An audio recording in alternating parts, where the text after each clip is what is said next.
L'unité de la race berbère est attestée par celle de la langue qu'elle parle, son ancienneté résulte de ce double fait, aujourd'hui bien constaté, que cette même langue explique le sens ou reproduit la physionomie des quelques débris de l'idiome libyen que nous a légué l'Antiquité et que les caractères qui la peignent encore aujourd'hui se retrouvent sur les monuments libyens de l'époque punique.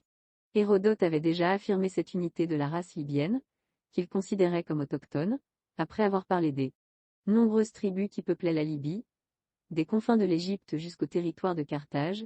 Il ajoute: tout ce que nous pouvons dire encore de ce pays, c'est qu'il n'est habité que par 4 races d'hommes, 2 races autochtones et 2 qui ne le sont pas. Les Libyens et les Éthiopiens sont autochtones, ceux-ci habitant le sud, ceux-là habitant le nord de la Libye. Les Phéniciens et les Grecs sont venus d'ailleurs. Il est impossible de résumer plus exactement l'ethnographie de l'Afrique du Nord au 5e siècle avant notre ère. 2 éléments étrangers, les Grecs de la Cyrénaïque et les Sémites des colonies phéniciennes, 2 éléments autochtones, les Éthiopiens, peuple de race noire habitant le Soudan, et les Libyens de race blanche occupant le littoral, le massif de l'Atlas et les hauts plateaux sahariens. Les documents égyptiens donnent à l'ensemble des peuplades libyennes du nord de l'Afrique le nom générique de Tamaou. Ils appliquent également aux peuples des îles de la Méditerranée et du Midi de l'Europe. Il est à constater l'identité de ce nom de Tamaou avec le mot Tamaak qui est encore aujourd'hui, chez les Berbères du Sahara, l'ethnique de la race amazigh.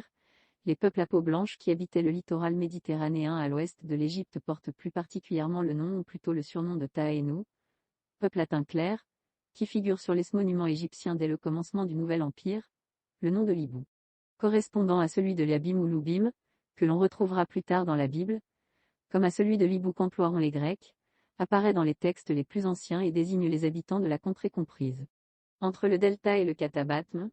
Un papyrus nous montre Ramsès de foulant au pied les Libous, d'autres fractions de la race des Taïnous sont désignés à la même époque sous les noms de Kaaka et de Mashwasha ou Mashwash, appellation dans laquelle on retrouve le nom des Maziès d'Hécaté, des Maxiès d'Hérodote, des Mazis de Ptolémée et des Maxitani de Justin.